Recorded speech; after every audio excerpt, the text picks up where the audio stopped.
কোনো অসুবিধা হবে না গো, আর আমি অভ্যেসও খারাপ করতে চাই না। কিন্তু মা, আমি তো তোকে বলছি। তোমার সব কথা আমি মান্য করবো গো, কিন্তু এইটা বলো না। পুটির মা, ওকে নিয়ে যাও বাথরুম দেখিয়ে দাও।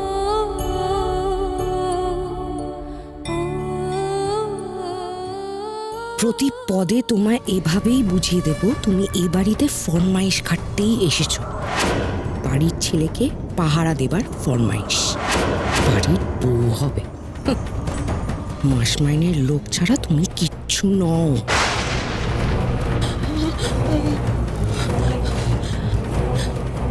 আচ্ছা বলছি যে মেয়েটা যদি বাড়ির বউ নাও হতে চায়, আমার ছেলের মতিগতি তো আমার ঠিক লাগছে না।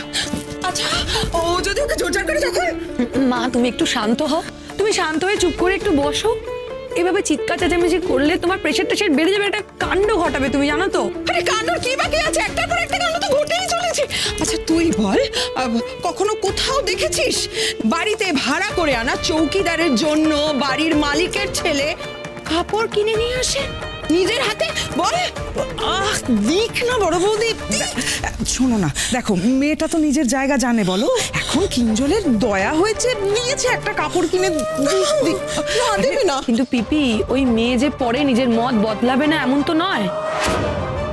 আর তাছাড়া এত বড় বাড়ির বউ হওয়ার লোক কি কেউ ছাড়তে পারে তুমি বলো? আর কিঞ্জল এখন শাড়ি কিনে দিচ্ছে, এরপরে আর কি কি কিনে দেবে কে জানে। তারপর যদি মেয়েটা নিজের অধিকার চেয়ে বসে তখন তখন উফ, পরে কি হবে কি না হবে সেটা নিয়ে তোমরা পরে ভেবো না। এখন মেয়েটা যাতে কিঞ্জলের রক্ষা কবচ হয়ে উঠতে পারে সেটা নিয়ে ভাবো। এ ব্যাপারে আমি যে পুরোপুরি নিশ্চিত এমনটাও নয়। কি বলতে চাইছো? কি এখনো কি দ্বন্দ্ব আছে তোমার মনে? না না, ঠিক দ্বন্দ্ব নেই, তবে মেয়েটা কি বললো শুনেছো তো? স্বয়ং নীলকণ্ঠ নাকি কিঞ্জলকে নীলকণ্ঠ ফুলের মালা দিয়েছে। এইসব কি হচ্ছে পায়মন্তী? দেখো ভক্তি টক্তি ঠিক আছে, কিন্তু দেবতাকে মানুষ বলে চালিয়ে দিচ্ছে। এটার মাথায় গন্ডগোল নেই তো?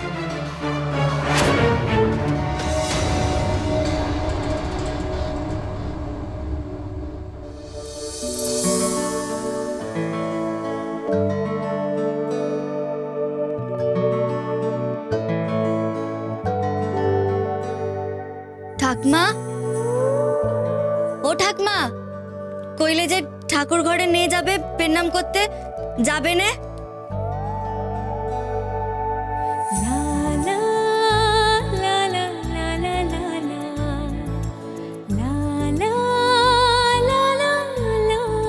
হ্যাঁ, যাবো তো। দাঁড়াও দাঁড়াও, আমি ধরি তোমায়। এই দাঁড়াও দাঁড়াও দাঁড়াও দাঁড়াও এই শাড়ি পরা ছিঁড়ি দেখো, তো মানায়নি শাড়িটা। কখনো এত ভালো শাড়ি দেখোনি না, হ্যাঁ পঞ্চমী? এই ছোট না দেবো, তুমি এখান থেকে যাও তো। তোমার মতামত কে চেয়েছে? হ্যাঁ, সরো সরো সরো, আমাকে দেখতে দাও।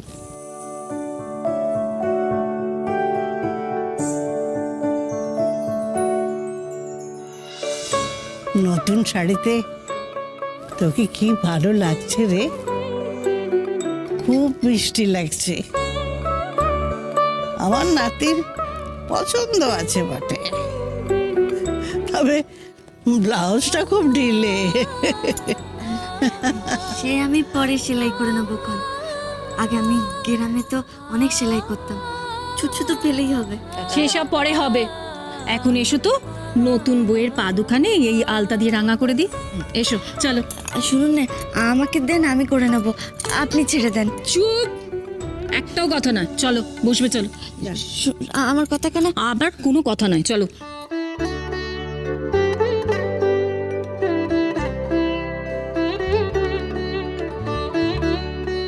ছেড়ে দেন না, আমি করে নিচ্ছি তো।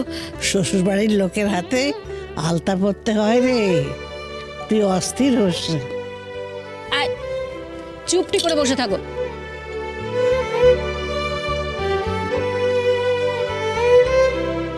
মা, পা দুটো দেখুন কি সুন্দর, সত্যি লক্ষ্মী। স্বভাবেও লক্ষ্মী, মুখখানাও লক্ষ্মী প্রতিমা। এমন মেয়েই তো এই বাড়ির বউ হওয়ার যোগ্য, তাই না মা? ও লক্ষ্মী আর আমি বুঝি অলক্ষ্মী? দেখো তোমরা কি করে এবার লক্ষ্মী বিসর্জন দিই। আরে তুই কার মতো দেখতে রে? তোর মায়ের মতো? তোর মাও বুঝি এমন সুন্দর? কাকে মা বলছিস তুই? এই মা কি তোর নিজের মা? যেই বাপ তোকে পেলেছে তাকে জিজ্ঞেস কর সেই রাত্রিরে মন্দিরে জন্ম দিয়ে তোর মা মরেছিল কিনা। জিজ্ঞেস কর, জানতে চা সেদিন মরার আগে কি বলে গেছিল তোর মা। সত্যি তো, আমি তো নিজেই জানি না আমার গপ্পদারিণী মাকে। বাবার সাথে কথা কইতে হবে, জিজ্ঞেস করতে হবে কে আমার গপ্পদারিণী মা। জ্যোতিষ মাসি যা বলেছে তার কতটা সত্যি জানতেই হবে আমায়। কোনটা সত্যি কোনটা মিথ্যে আমায় জানতেই হবে। মা, পা দুটো দেখুন এবার, কি সুন্দর লাগছে।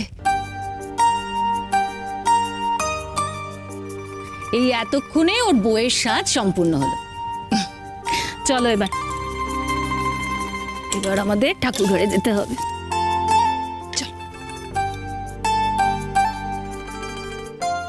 চলো এবার ঠাকুর ঘরে চলো।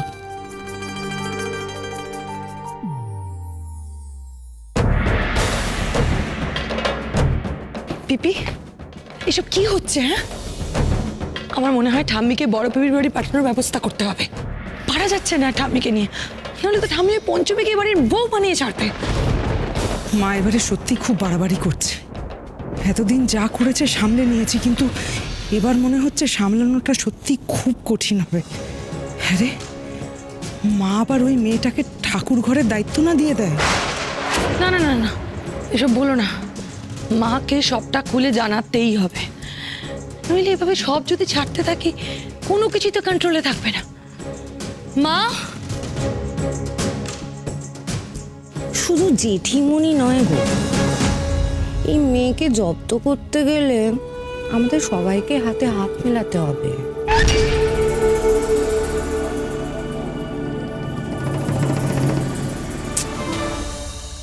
কোথায় যে রাখবো মালাগুলো?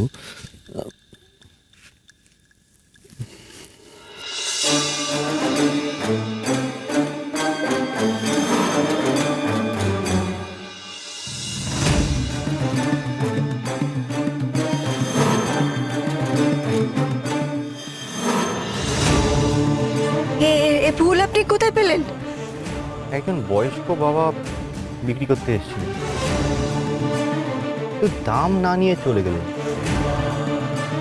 অদ্ভুত মানুষ। বাবা নীলকণ্ঠ, বাবা নীলকণ্ঠ।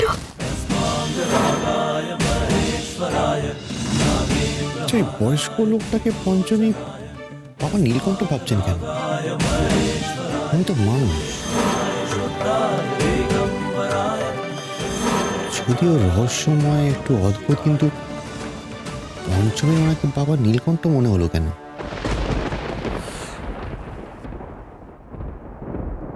আয়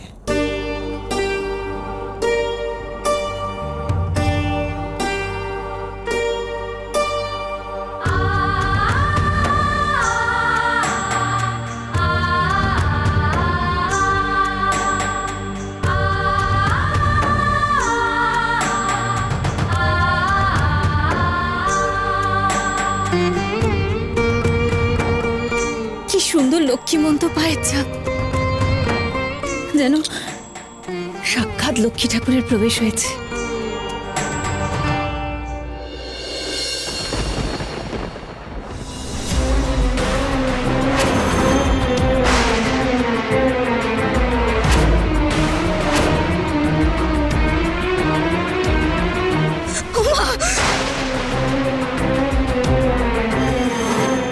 কি হলো রে, অমন করলি কেন? ওখানে পঞ্চমী